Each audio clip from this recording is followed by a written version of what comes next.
독자 여러분 안녕하십니까. 뉴스 헤드라인으로 이슈를 보기는 남자 이슈 브레이크맨 폴리티컬 스나이퍼입니다. 명절 잘 보내셨습니까? 명절 기간 동안 많은 이슈들이 우리 국민들의 귀를 많이 간지럽혔습니다. 특히 또 뭐 코로나가 엄청나게 만연이 되어서 오늘 날짜로 오늘 2월 3일인데 현재 오늘 날짜로 어제 확진자 발생이 23,000명 정도에 이르렀습니다. 이미 예상한 거죠. 이 추세라면 코로나 5만 명 시대도 얼마 남지 않았다. 자, 이제는 코로나가 우리의 일상생활 속에 들어와 있다. 코로나와 함께 간다라고 생각하시면 됩니다.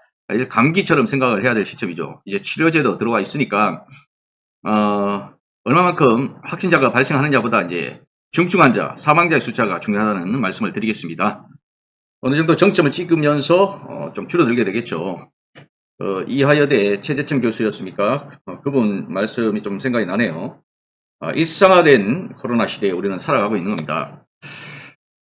뭐 많은 이슈들이 있는데 그 중에서 좀 몇 가지를 뽑아봤습니다. 먼저 KBS에서 주진우 라이브 방송에 이상동 교수가 나와서 인터뷰한 내용들이 있는데 윤석열을 보면 트럼프 4년 전의 모습이 재현되는 게 아닌가 이런 생각이 든다. 이렇게 말이 있습니다. 한번 볼까요? 4년 전에 그 트럼프가 어떻게 했습니까? 갈라치기죠.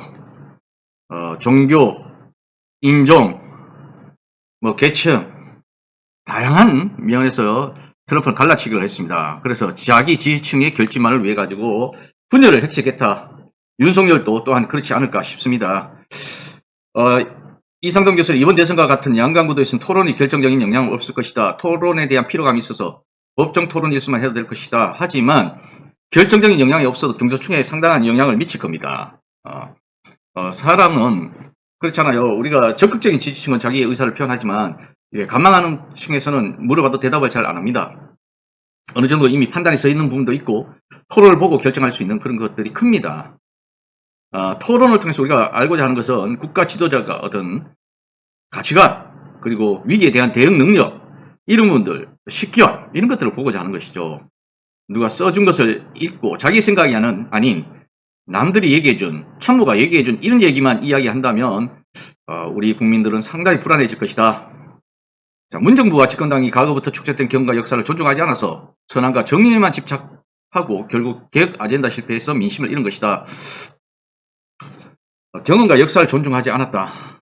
축적된 좀 문재인 정부는 선함이나 정의 이런 부분들에 집착한 측면은 있습니다.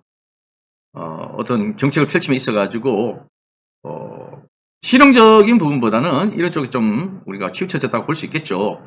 그래서 결국에는 개혁에 대한 아젠다, 우리 개혁적인 부분에서도 성공했다라고는 지금 볼 수는 없어요, 사실. 아쉬운 부분이 너무 많습니다. 그 문정부는 의도가 순수하고 착했지만 온갖 분야가 건드려가지고 거부 반응만 일으켰다. 예를 든다면 소득도 주도 성장, 비례대표제 공수처, 검경 수사권 분리 등 모두 실패했다고 하지만 아직은 역사적인 판단을 지금 내리기에는 이릅니다. 첫 발을 내디들었다고 보고 그래서 민주정권이 이러한 부분들을 다시 이어받아야 되겠죠. 제4기 민주정권이 탄생해서 2017년 대선 때 문재인 대통령이 대국민 대통합하겠다는 약속 지키지 않은 배신감을 느꼈다. 자, 이상동 교수입니다. 보수주의자 이상동 교수의 얘기입니다. 한 번 정도 우리가 읽어볼 필요는 있겠다. 여기 중요한 것은 윤석열은 갑자기 언론과 여론조사기관 등 이런 쪽에서 갑자기 윤석열을 띄웠다라는 거죠. 그래서 밴드웨건 되어가지고 나온 후보이기 때문에 일부 지지자들에게 탐탁지 않지만은 찍을 수밖에 없다는 생각이 많다라는 것이죠. 할 수 없이 윤석열이 유능해서 그런 거 아닙니다. 그런데 자, 일부 적극적인 지지자층이지만 그러나 중도층은 어떻게 생각할 것 같아요? 이런 거 다 알고 있습니다. 밴드웨건 효과로 뭐 윤석열이가 뭐 그렇게 대단하다고 지금 대통령을 할 수 있겠어요. 분명히 중도층은 이미 이런 부분에 대해서는 다 판단이 내려져 있습니다. 선제 타격론 요즘 사드 추가 배치하면서 북한을 저격하고 남북한 간의 긴장관계를 조성하고 있고 또 중국과의 관계까지도 긴장 국면으로 자꾸 어떤 끌고 가려는 이러한 윤석열과 그 일당들 향으로 참으로 비정책이고 위험한 발언이다. 네. 보수주의자 이상동 교수가 이런 쪽에 우려를 합니다. 우리 국민들도 다 주지하시다시피 상당히 위험스럽고, 이 선제 타격론 같은 경우에는 우리가 이런 말을 적이 공격이 만약에 임박해 왔을 때 우리가 먼저 할 수 있어요. 그런데 그거를 누가 얘기하고 합니까? 선제 타격이라는 게. 이런 얘기를 하면 북한에게 우리가 선제 타격이 오히려 공격의 빌미를 주는 것이다. 이런 내뱉으면 안 되는 말이죠. 윤석열은 트럼프식 전략을 쏘고 있다는 것입니다. 뭐 배울 게 없어가지고 그런 걸 배웠나 하는 면에서는 씁쓸하다. 결국에 이렇게 갈라치게 하고 있다는 겁니다. 국민 통합 없이 어떻게 국정을 운영할 것인가. 만약에 안 하라도 대통령이 당선된다고 해도 윤석열은 국정을 제대로 이끌어가지 못합니다.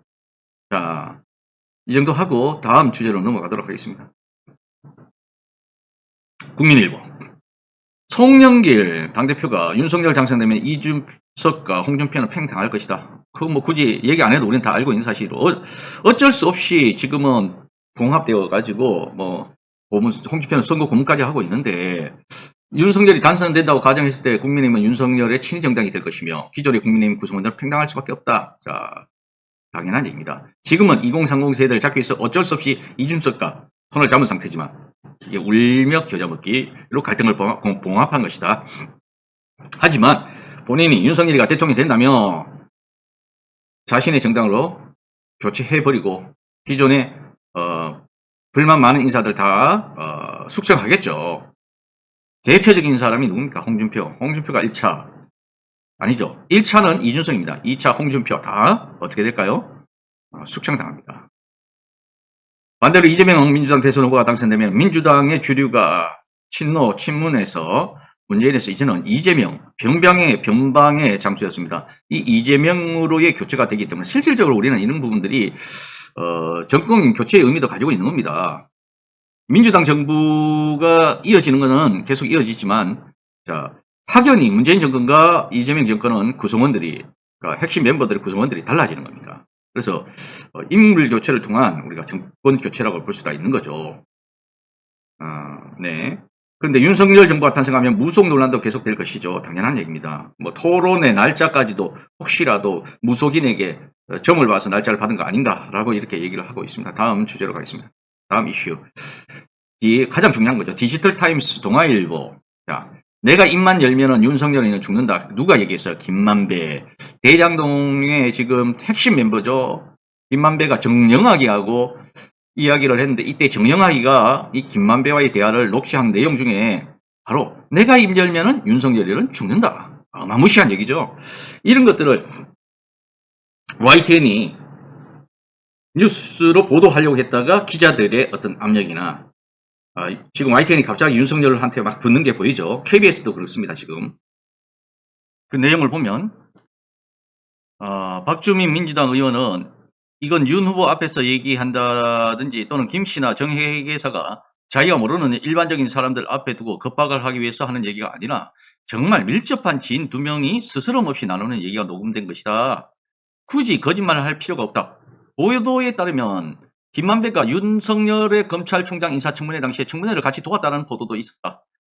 김만배는 굉장히 우연이라고 얘기했지만 누나가 딱 윤 후보의 아버지의 집을 샀고 윤석열의 해명대로 김만배와 상가집에서 한번 인사한 일면식도 없는 사이가 아닐 가능성이 있다는 것이라.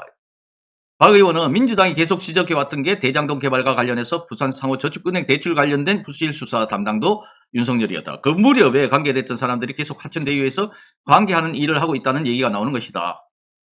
자, 이 얘기가 사실이라면 윤석열은 범죄자 김만배 소나기에 잡혀있는 언제든지 범죄자가 정치적 생명을 끊을 수 있는 그런 후보라고 하는 것이다. 상당히 위험스럽죠. 국민의힘 쪽에서는 대수롭지 않게 뭐 부풀리고 그냥 뻥을 쳤다라고 이렇게 얘기하는 식으로 말을 하지, 만약에 여기에 이재명 후보의 이름이 똑같은 형태로 거론되었고 만약에 김만배가 이재명, 내가 말 한마디에 이재명은 그냥 죽어라고 했다면 지금 어떻게 됐을까요? 완전히 뒤집어졌겠죠. 온 나라가 뒤집어졌을 겁니다. 자, 국민은 압니다. 김만배의 뒤에 50억 클럽이 있다는 것과 그리고 박영수, 윤석열 이름까지 나왔어요. 김만배가 칼자루를 쥐고 있다. 윤석열이 대통령 돼도 위태롭죠. 어떻게 통제를 할 수 있겠습니까? 두 눈 뜨고 똑바로 지금의 이러한 현실을 우리들은 알고 있어야 된다. 오늘 한길리서치의 여론조사에서 이러한 여론들이 반영되고 있다는 사실을 말씀드리겠습니다. 40대, 50대, 그리고 60대 초반까지는 확실하게 경제대통령 이재명을 원하고 있습니다. 여기는 스코어상으로 윤석열이 게임이 안 되고 있어요. 30대도 이재명이 이기고 있습니다. 60대 이후에도 이재명이 선전을 하고 있죠. 20대도 20대 이대남들 그리고 10대들 만만치 않습니다. 일방적으로 승리할 것 같죠? 아닙니다. 자, 이번에 설을 기점으로 해서 이미 여론은 이재명으로 넘어왔다 이렇게 판단이 되고요. 이것이 쭉 이어져서 이재명의 승리로 이어질 겁니다. 다음 이슈로 가겠습니다. 똑같은 얘기죠. 동아일보 윤석열에 대해서 김만배가 내가 입 열면 그냥 윤석열이는 죽어. 자, 윤석열이는 형이 가지고 있는 카드면 죽어. 이러한 녹취록이 공개되었다. 동아일보까지도 재수롭지 않게 넘길 수가 없었겠죠. 상당히 심각한 내용 아닙니까? 솔직히 입장을 바꿔놓고 생각해 보세요. 똑같은 내용이 나와 있어서 넘어가겠습니다. 뭐 국민의힘은 녹취록 전부 공개하자. 공개하세요. 제발. 검찰이 가장 큰 문제죠. 이런 거 다 알고 있으면서 수사 안 하고 있는 거. 이 검찰 반드시 손을 봐야 됩니다. 대선이 끝나고 이재명 정부가 들었으면 이러한 검찰들 샅샅이 조사해가지고 다 손을 보고 검찰개혁을 완벽하게 완수를 해주시기 바랍니다. 뉴시스 신학자 28명이 성명서를 발표인데 사이비 주술 정치 노름에 나라가 위태롭다. 역시 윤석열과 김건희 일당들에 대한 얘기죠. 종교인들이 나는 특히 기독교가 왜 조용한가? 만약 지금 김혜경 여사가 무슨 공무원의 어떤 시중을 받들었다 뭐 이런 부분에 대해 가지고 온 언론이 지면이 장식하고 비판을 하고 있습니다. 그 정도까지 문제를 확대시키고 있는 거죠. 자, 김혜경 여사가 그런 사실들에 대해 가지고 실질적으로 본인이 직접 시킨 것이 아니라는 겁니다. 밑에 있는 5급 별정직 공무원이 자기가 어떻게 했습니까? 이쁨을 받으려고. 자, 자기가 이쁨을 받으려고 그렇게 했다라는 거 아니에요. 물론 잘했다는 얘기 아닙니다. 잘못했어요. 자, 반성하고 또 어쨌든 책임을 지고 김혜경 여사가 사과를 했습니다. 그리고 이재명 후보도 감사까지 청구를 하겠다. 책임을 지겠다. 이렇게 얘기했습니다. 자, 이거 얼마나 비교가 됩니까? 김건희에 대한 윤석열의 입장과 김건희 측의 지금까지 행태와 국민의힘의 행태 너무 비교가 되지 않아요? 김혜경 여사의 어떤 요만한 부분을 이만큼 확대시키는 침소봉대. 자, 김건희의 이만한 잘못을 요만큼으로 축소시키는 언론의 보도인데 이 주술 문제 아닙니까? 이런 부분들 보도 안 하잖아요. 수많은 단체에서 이재명 후보를 지지하라고 발표를 하고 있는데도 보도가 없어요. 이런 내용들은 보도가 없습니다. 자, 신학자들과 교수들 출신으로 28명이 이 나라가 주술이 뭡니까? 점을 쳐서 미래를 엿본다라는 건데 정체를 알 수 없는 바깥의 힘에 기대어서 소원의 성취를 돕는 사이비 종교수를 주술이라고 한다. 우리 전통적인 무속신앙과는 또 구분을 하고 있어요. 존중을 한다는 겁니다. 무속신앙에 대해서는. 그러나 이 주술에 대한 힘은 국가의 운명을 완전히 뒤바꿀 수 있다는 것 때문에 위험성에 대해서 종교인들이 일어나고 있습니다. 기독교 제발 정신 차리세요. 기독교도 이런 거 보고 가만히 있고 침묵하는 기독교 진정한 기독교 교도인지 모르겠습니다. 다음 이슈로 넘어가겠습니다. 자, 김혜경 과잉 의존 논란의 배모 전 사무관이 사과했는데 제가 한 일이다. 조선 BG에서 했는데 여기에 이 김혜경 여사도 어쨌든 사과를 했습니다. 배 전 사무관의 입장문이 발표됐는데 별정직 비서 A씨에게 각종 요구를 하면서 벌어진 일들로 심려를 끼쳐드린 데 대해서 당사자인 A씨와 국민 여러분, 경기도청 공무원 여러분들께 사과한다. 이 갑질 의혹에 대해서 배 씨는 어느 누구도 시키지 않은 일을 A씨에게 요구했다며 이 후보에게 잘 보이고 싶어서 상식적인 선을 넘는 요구를 했다. 잘못했습니다. 책임을 져야 됩니다. 자, 넘어가겠습니다. 자, 이로써 오늘 이슈들을 뽀개봤습니다. 설을 지나면서 많은 여론의 변화도 있고 특히 언론 지형이 너무나 많이 치우쳐져 있다는 것을 절감을 하고 있습니다. 그래서 유튜버에서라도 그런 언론 지형을 조금 기울어진 운동장을 조금이라도 만회해보고자 많은 유튜버들의 활동이 있습니다. 특히 언론들의 이 자극적인 기사, 김혜경 여사와 관련된 일이라든지 이재명 후보와 관련된 일에 대해서는 침소봉대하고 전 언론들이 지면을 완전히 도배하다시피 하는 이러한 불공정한 언론의 보도 태도도 분명히 개혁 대상이라는 것을 말씀드리겠습니다. 자, 문재인 정부가 하지 못한 미완성인 검찰개혁과 특히 더 중요한 이 언론개혁은 차기 정부에서 이재명 정부에서 반드시 완수해 줄 것이라 믿으며 오늘의 뉴스 헤드라인 이슈 뽀개기를 마치도록 하겠습니다. 감사합니다. 포리티컬 스나이퍼였습니다.